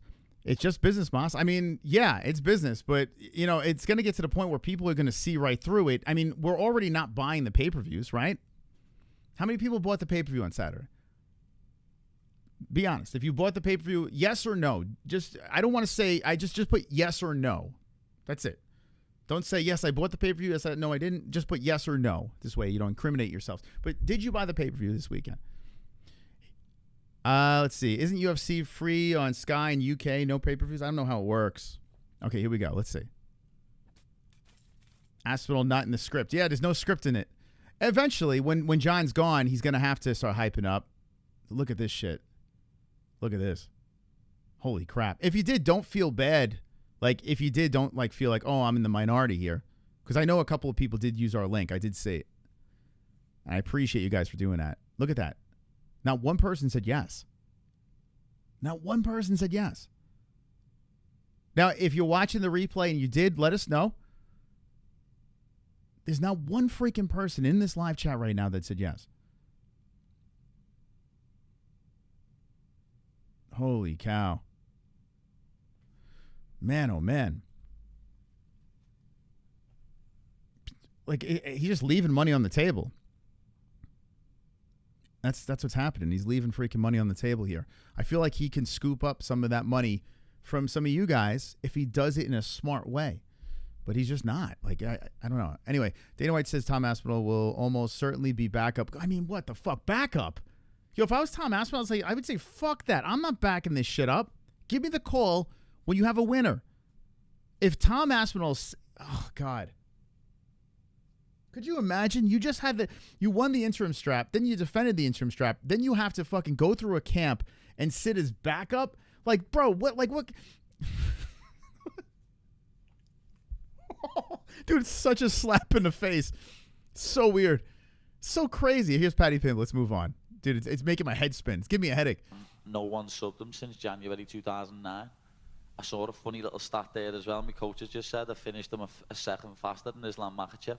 Tom Aspinall, say no. Do not be the backup fighter. Hold your ground. Do a Sean Strickland. Do a fucking Sean Strickland. I don't know. Do fucking Robert Whittaker. Even though those guys, at least you have a belt. You got something. Like, what the hell, man? Last one. No. Okay, so no one's sub Bobby Green. That is true. I mean, in a while. Yeah. Yo, Paddy Pimblett. That was really fascinating. All right, here's Tom Aspinall. Let's see what he had to say. Good for Paddy, man. Good win for Paddy. I'm glad he's in the rankings. Wasn't going anywhere and it was a fair stoppage. Mate, what kind of idiot is saying that? Okay, here we go. Tom on the stoppage. What is Tom going to say? What is fucking Tom going to say? Yeah, he stepped in early. Is that what Tom's going to say? If I was in Tom's shoes and I was beating this man's head down, I don't give a fuck if it was early or if it's late. I don't give a shit. My hand was raised. The belt's around my waist. Wasn't going anywhere and it was a fair stoppage. Mate, what kind of idiot is saying that? Like, I dropped him with a 1-2. He's face down on the canvas. I've got 250 pounds on his back, and I'm landing 7, 8 unanswered shots. Like, where is he going to go? Do you know what I mean? Like, where's Curtis Blaydes going to go after that? There's only one place. He's going to get up and knock you out, Tom. What are you talking about? That's what's going to happen. He's going to get up and knock you out. That was the plan. He wanted to let you punch yourself out. It would be crazy. It would be so funny if Blaydes came into the room with the steel chair right over Tom's head. Bang! Tom, oh. He's like, you know what I was going to do? You know what I was going to do? I was going to let you punch yourself out. And I was going to get up. I was going to knock you out. That's what was going to happen. Curtis, this is your chance. Fucking storm in there. Do something about it. You're going to New York. But is there a part of you, though? I know you get itchy knuckles, right? They fight in November. We don't know what happens to them. Then they could maybe want a 6 months gap. Is there a chance you fight anyone other than those two, or does it have to be them next? Like who? Okay, all right. So we got to pay attention to this. Let's see how Tom... Look at the frustration in this man's face. It's like, Jesus Christ. This is where he should just lose his mind and just starts cursing everyone out because he's getting so fucked. Watch him. You're going to New York. But is there a part of you, though? I know you get itchy knuckles, right? They fight in November. We don't know what happens to them. Then they could maybe want a 6 months gap. Is there a chance you fight anyone other than those two, or does it have to be them next? Like who? Be the winner of Cyril and maybe Volkov, eh? Nah, I want to fight John Jones. He wants to fight John. Or Stipe. Let's not discredit Stipe and what he's done. I think a lot of people are looking past him, probably maybe sometimes me, to be honest. But whoever wins that one, I'm fighting next, for sure, unless they both retire. Okay. The right answer? Imagine Stipe wins. They're both going to fucking retire. No, win or lose, they're both fucking retiring. It's going to be Madison Square Garden. What do you mean to tell? Like, if John wins that fight, which he will, he beats Stipe Miocic, Madison Square Garden. What is John going to say? Oh, I need to prove myself more at heavyweight? No, he doesn't. He puts the gloves down. He's from New York, for God's sakes. He places them down in front of the crowd at the world's most famous arena, and he does his final bow.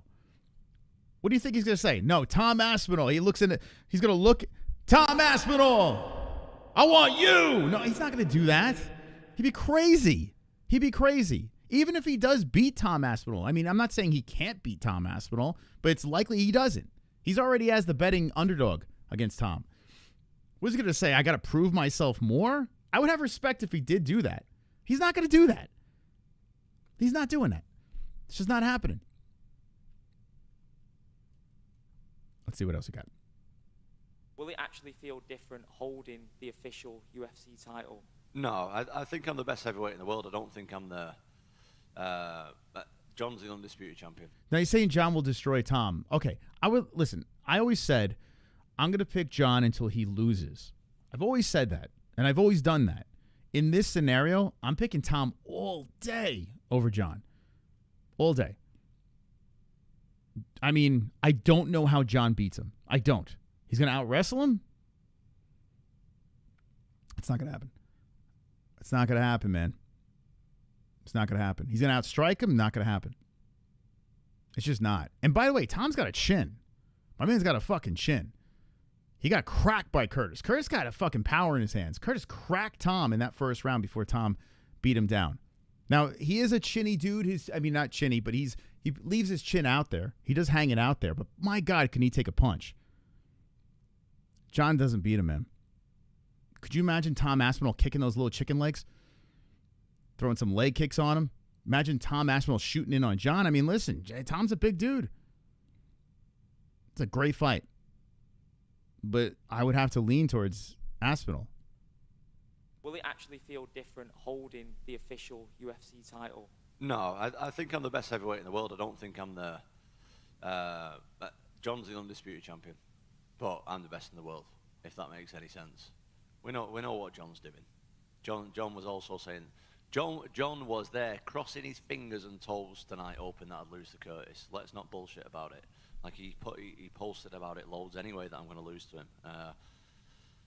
Yeah, that didn't happen. So that's the fight I want next. Okay, that's what he wants next. It would be a shame if you don't get that. Here's a thought for you. I was thinking about this the other day. What about? So they're saying that Stipe and John Jones are going to fight in MSG in November. Why don't we do a tournament? We'll do John, Stipe, me, Alex. I don't hate it. It shouldn't happen. It shouldn't happen. But I don't hate this. And do a 4-man tournament, 2 fights in one night, and let's find out who the real heavyweight champion of the world is. Bro.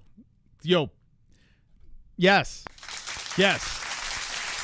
Let's listen again. I didn't even hear this.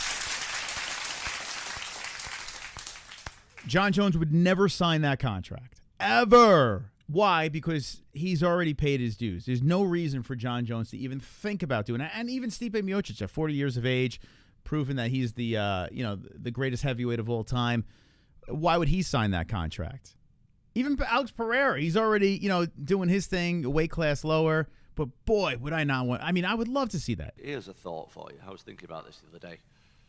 What about, so they're saying that Stipe and John Jones are going to fight in MSG in November. Why don't we do a tournament? We'll do John, Stipe, me, Alex, and do a 4-man tournament, 2 fights in one night. So good. And let's find out who the real heavyweight champion in the world is. Like, we got the ears. I mean, come on. Dude, I love it. I freaking love it. Fuck this. You know what? And if you do something like that, then you have a reason why Tom is on standby. You know what I'm saying? Tom's going through a camp to fight. And if something happens, someone gets injured, the tournament's off, and you have to figure out, okay, we're just going to have to do, unify the belt. You're just going to have to do that. People get injured. People get hurt. And who knows? You never know. Maybe Tom versus Stipe becomes a thing. But makes sense. They're probably not going to do it. But at least you have options. God forbid someone gets hurt or injured. I love it. This whole standby, have Tom there, that's such a slap in the face. An interim, any sort of champion should not be on standby. It's crazy. It's madness. All right, here's Belal. Yeah, of course. I mean, I've literally never turned down a fight. I never backed down from anybody. I've had so many people turn down fights against me. I'm so happy that Belal's a champ because I get to do his impersonation until he loses. It's going to be great. It's going to be fantastic. Free Palestine. So now I'm at the top. Yeah. I'm the man. And for me, he's had such a Beavis voice. Me, he's now cementing my legacy as the best welterweight to ever do it. I'm not going to sit there and call out these random guys and everything. Who's next in line? Who's the best in line? And I'm going to show you what I am, what I could do. I hope this guy breaks GSP's records. I hope. I honestly, I think it'd be so funny. Like, because GSP was fucking boring too, let's be honest. Let's call a spade a spade. GSP, when he fought, it was fucking insufferable. When he was on a pay-per-view headline, and I was like, oh, God, never bought a GSP pay-per-view. Never did it. I was in the building for 217. I enjoyed it. When he moved up and beat Michael Bisping, sure. I didn't pay for that. It was a gift. I was there. But I tell you, man, Belal Muhammad breaking the records and doing what phenomenal things at welterweight. Let's go, man. Let's do it. Mocking Palestine is a peak D-bag. I'm not mocking Palestine. I'm mocking his voice, you dumb fuck. Get out of here. Bro, I'm making fun of his voice. How stupid could you be? How stupid could you be? Like, so dumb. I'm making fun of Belal, you dumb fuck. So dumb. The internet's so stupid. Free Palestine. I mean, what the hell? How stupid could you be? The dummies on the internet. Like, I give a fuck if you leave. To look like. I want to be considered the best So, welterweight. like, how stupid. How dumb. Are you that fucking dumb? When you were born, did the doctor drop you on your fucking head and the umbilical cord, like a bungee cord, between the clam? Is that what happened to you, you dumb fuck? Ever do it? So, like, you triggered piece of shit. Nah, I'm acting like I'm triggered. I gotta stop. Came out of the womb. I'm bungee jumping. Free time. At least shut up. Jesus Christ. To look like. I want to be considered the best welterweight to ever do it. People laughed at it when I said it the other day, and they were like, "Oh, he said he's comparing himself to GSP. Ha ha, what an idiot!" But now look where I am. Look at the guys I have in my resume. Leon beat Usman twice, and Usman was right underneath GSP. I beat Wonderboy, Gilbert Burns, Luque, Damian Maia. All these guys are huge names. People are going to keep disrespecting me, but I want him to stay champion. It'd be so fucking funny. And if Colby finds a way to work his way back into the picture, imagine a lead up of Colby and Belal. Oh, it'd be great. It'd be so fucking funny to watch. I got Belal all day, man. Belal's going to defend the belt. He's going to move up. He's going to win the middleweight belt. He's going to do it all. Belal's going to be the greatest welterweight that's ever done it. I'm the greatest. And I'm going to be triggering all his fans because they're so fucking soft. I want to be the guy that did everything that you said I couldn't do. And then if we go up, if, what's his name, Druskus still has the title, he beats, what's his face, Adesanya. And that's true. A Drickus fight versus Belal? I tell you what, I think Belal's got a shot. He was trying to talk tough to me. I'll go smack him around. Look at Robert Whittaker used to fight at welterweight. Bulked up, won a championship. I mean, come on. It's not impossible. It's not impossible. The only thing that Belal has against him is his age, right? So Belal is what? He's like 37, I think. That's what he's got against him. Let's see. Alrighty. Let's see. Belal is... He is 5'11", 36 years old. Yeah, so he's got to stay pretty active. Which, I tell you what, that's what you want. You want a guy that's a champion that's like kind of pushing 40 because he's got to stay busy. He can't just wait around and sit on the belt. He just can't do that. He's got to stay pretty busy. He's here now. He's got to try to, pad up that legacy. Seems like Belal wants to do that, so we'll see how this plays out. All right, what else we got here? Doesn't think Leon Edwards deserves an instant rematch. I agree with that. Give him a rematch straight away. Yeah, I'll give him a rematch in 3 years. Let him work his way back up. Wait, Drickus versus Belal is the only thing more boring than Belal versus Joe Mama. That's a tough take. You think that's gonna be boring? I think that's a banger. I think it's a car crash because Drickus is so aggressive. Leon was being pushed on the back foot, right? Belal was working him towards the cage. Both guys are going to be going this way. Like they're going to be going dick to dick, tip to tip, head to head. Like it's going to be like a fucking car crash. Now Belal versus Izzy may be a problem because Belal's going to keep on coming forward and Izzy's just going to be circling around that cage, which Leon should have been doing. Listen, I'm Joe Schmo sitting on the couch for 6 straight hours watching fights, 7 hours. I don't know what the fuck I'm talking about. I did know that Leon should circle the cage. I even heard Sean O'Malley say today, backing up. It's kind of crazy. Like when we're calling these fights on Saturday nights, like I have fighters backing us up with what we say fighters should be doing. And I don't even know what the fuck I'm talking about. I have no idea. But I watch enough of this shit that I'm like, oh, they should be doing that. That should happen. Leon should have been circling around that cage. Instead, he was just getting backed up to my dad was saying it. Backed up to the fence. Like, I mean... Izzy wouldn't do that. He would be circling around, which could be boring. Yeah. But Drickus is not like that. Drickus comes straight forward. No, I think it was a dominant fight. There was really no need for a rematch. And I don't think he had that long reign of a champion where, he's entitled to a rematch. For me, I came to his hometown in front of his people in enemy territory. So it was all like a layup for him. But I blocked it. Didn't do it. You blocked the layup. I like the cringe of Belal. It's like Henry Cejudo, but he has the ability to do something that Khabib did. He's got the opportunity right now, especially the way welterweight is. Like other than Shavkat Rakhmonov, I mean Belal could sit there for a while.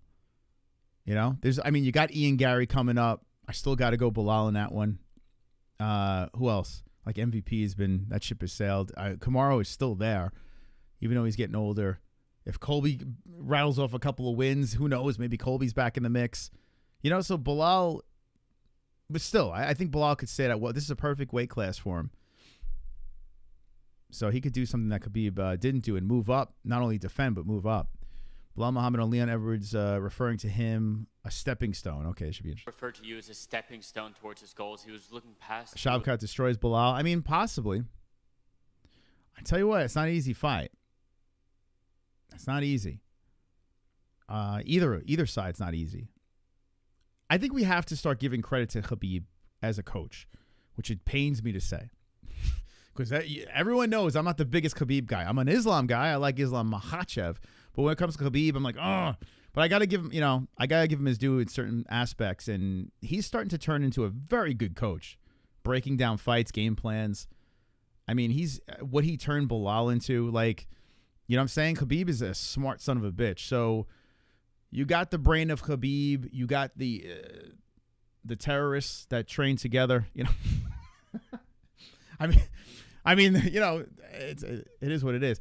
But you got that stuff going on. You got a bunch of killers, no pun intended. But you got a bunch of killers in their gym. And, I mean, Belal's in good hands, man. He's got a good group around him. He could have a game plan to make it very tough for Shavkat. And what if, this is crazy talk right now, but what if Ian Gary does fight Shavkat Rakhmonov and beats him? Ian Gary's running around saying easy work, which is kind of crazy. I don't quite believe it. I still will lean to Shavkat over Ian Gary.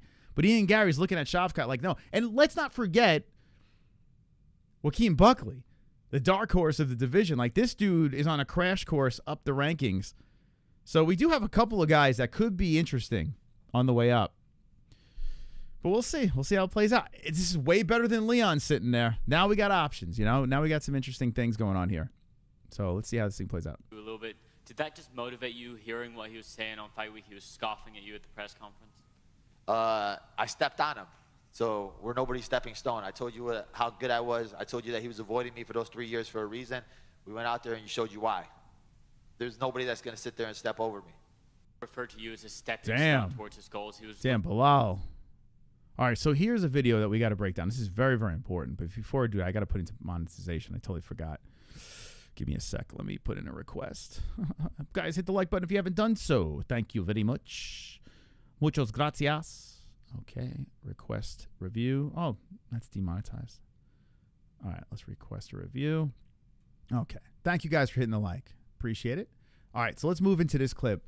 Now, this is Dana White after the fight, being very nice to Belal Muhammad, saying some nice things to Belal, but the big thing to look out for here is Dana's gut. I was going to make a whole video on this. Take a look. See, Dana puts his heart on the chest, he's like, and Belal's gazing into his eyes. Belal's like, I can't believe it. You iced me for 3 years. You iced me for 3 years. Now I got the belt and you're touching my tits.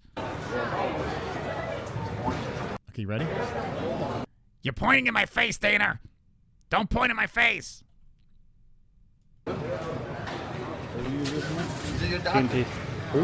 Okay, now, as they go to take the picture, what is going on here? Dana was shredded, but what happened here? What is going on with Dana White? What happened? He used to be jacked. But Dana White showing the gut coming out over here. I mean, what is happening? He's got to fast. He's been eating the cake, the fish and chips. I don't know what's going on with Dana White. Got the breasts going, eating a brassiere. Someone needs to break this video down, and I think that someone is me. We got to figure this out. Hopefully he's all right. Now, listen, we need Dana to stay healthy. As much as I criticize and question what he says to the media, I still like Dana, man. We can't have him go away. Okay.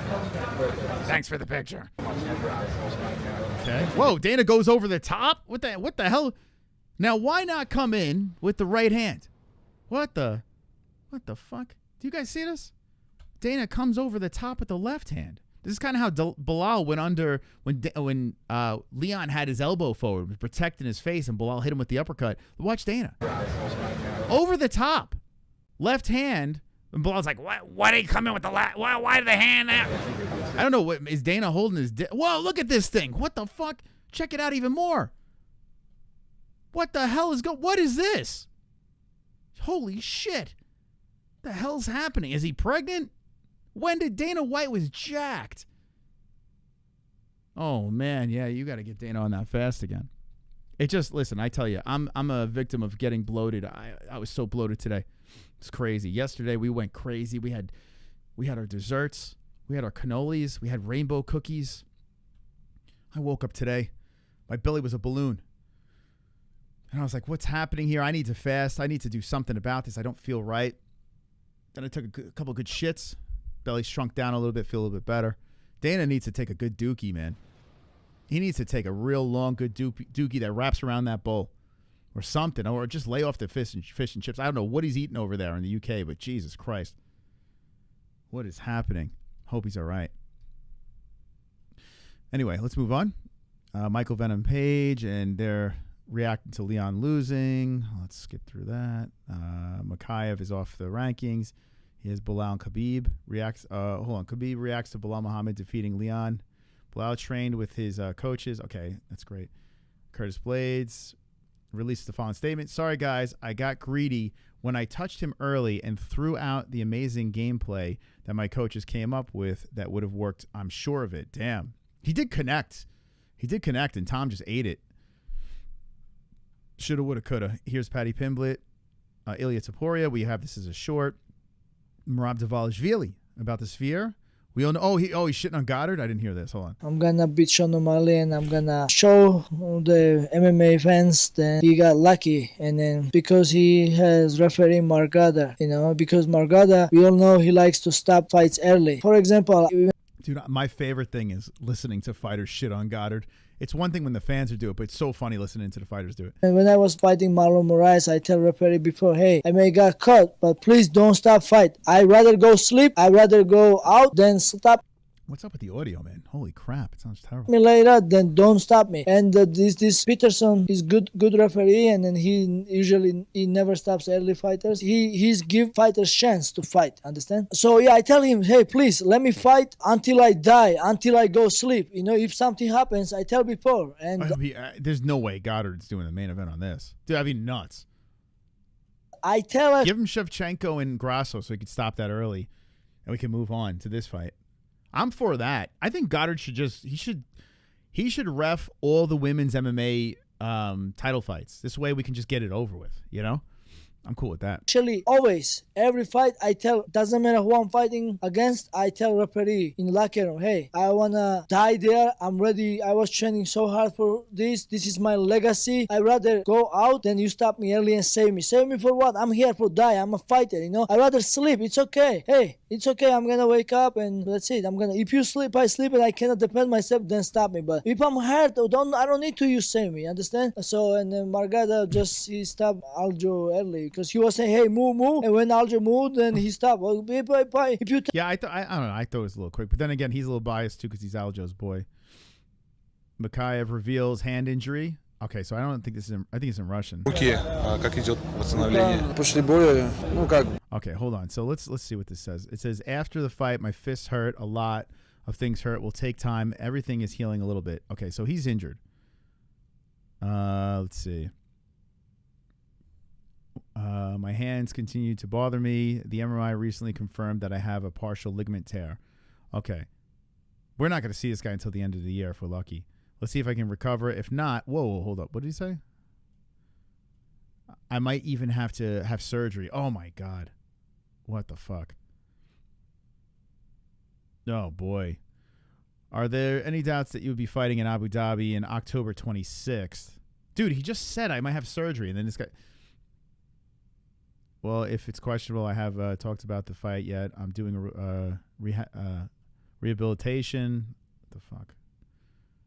Every day, and we'll see how the hand goes. What do you think? Oh, man, it's going so fucking fast. In fact, the main question is whether Islam Makhachev will perform before the end of the year. Yeah, that's crazy, man. Oh, fucking hell. Oh, God, it's going to be another goddamn...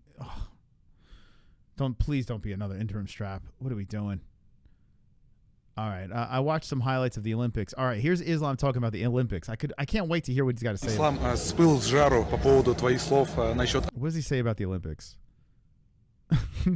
How many people saw the open? I only saw clips of it. I didn't see the whole thing, but the drag queens and stuff.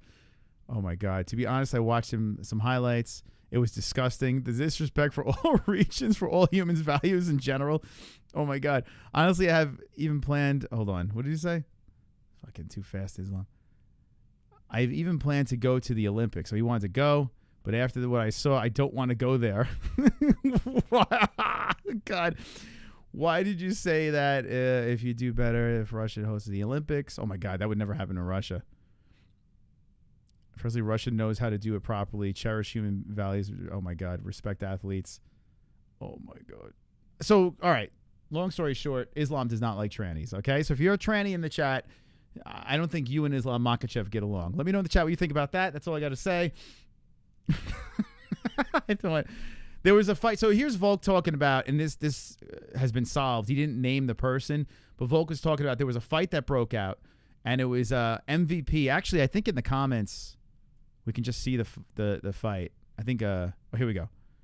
Here, check this out.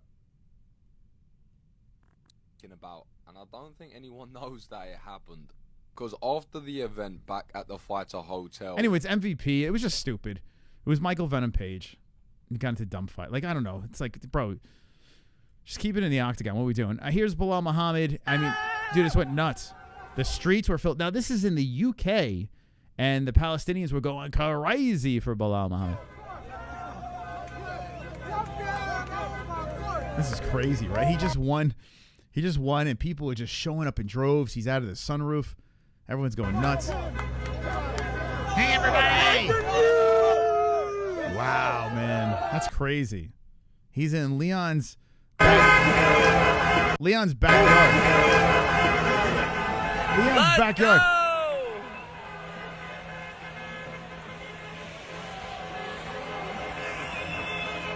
Oh, my God, dude. That's nuts. Dude, what the hell? Who knew Belal had all these fans? Who the hell knew? Everyone thought, I guess they're going to remember his name now. Holy smokes. We'll see how this plays out. Oh, my God. The streets are... Did you ever think that you would see this? Belal Muhammad in the UK... Streets bombarded with fans screaming his name. That's crazy, man. That's crazy. Good for him. I guess he's going to have a nice warm welcome in Chicago, too, when he goes back over there. All right. Izzy's reaction to the fight. I hate showing this shit because there's music, and Izzy is like, they show clips of the fights. Like, he probably gets away with it because he's employed by that. I can't get rid of I can't show this. Here, let's listen. No! All right. Okay, I can't play that. We play the Max Holloway thing. Here's Kamaru Usman talking about it, who could be a potential opponent of Belal. We both, baby. Okay, I'll tell you right now. You want the Nigerian Nightmare Kamaru Usman. Give me ample time to get in there at the end of the year, top of next year. I'll go in there and take my my welterweight strap back, 100%. But I tell you, Belal Usman is interesting to me. Managed by the same guy. Let me know who would win that fight, Usman or Muhammad, Belal or Kamaru. Who wins that fight? If you're talking to the man that's from the outside looking in to try to satisfy everybody, when you look at the landscape of everything, yes, it's all he lost to Leon Edwards, but people have amnesia very quickly. Don't care. But would you care about Leon Edwards? Like, wait, the people that don't care, I got to ask you this. I mean, isn't it better than Leon? Like, are you guys like, there's no such thing as a Leon Edwards fan, is there? Like, I can't even understand. I understand why you don't like Belal. I get that. And the cringiness of Kamaru Usman. But who the fuck is a fan of Leon Edwards? You're like, who cares? It's way more interesting than Leon Kamaru 4. Like, I mean, you know what I'm saying? At least we got something new. I mean, am I crazy for thinking this, or am I losing my mind? What's going on here? All of a sudden, there's Leon Edwards fans? Forget that. I like Leon better than Belal? Holy fuck. In what way? The dude's so cringy. I mean, I understand Belal is, but Leon is like on another level. Dude was walking around what he was going to do to Belal Muhammad. Didn't back any of that shit up. You're going to bully him, son. That nonsense going on. The headshot, dead shot. The fight was trash. Every Leon fucking fight is trash. Almost got finished by, what's it, Nate Diaz?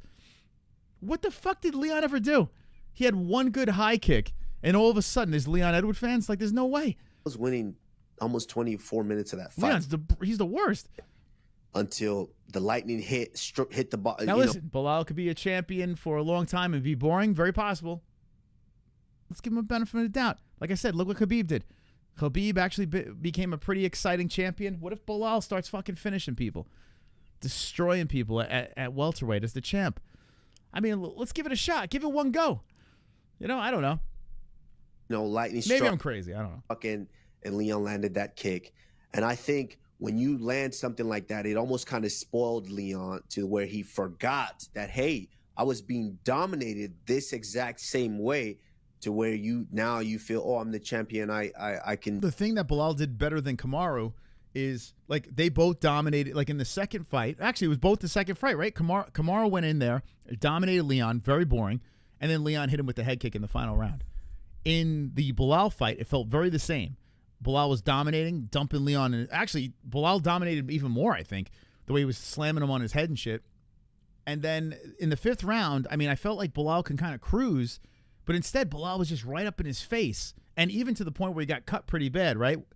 It felt like, holy shit, be careful, bro. He might take your head off like he did Usman.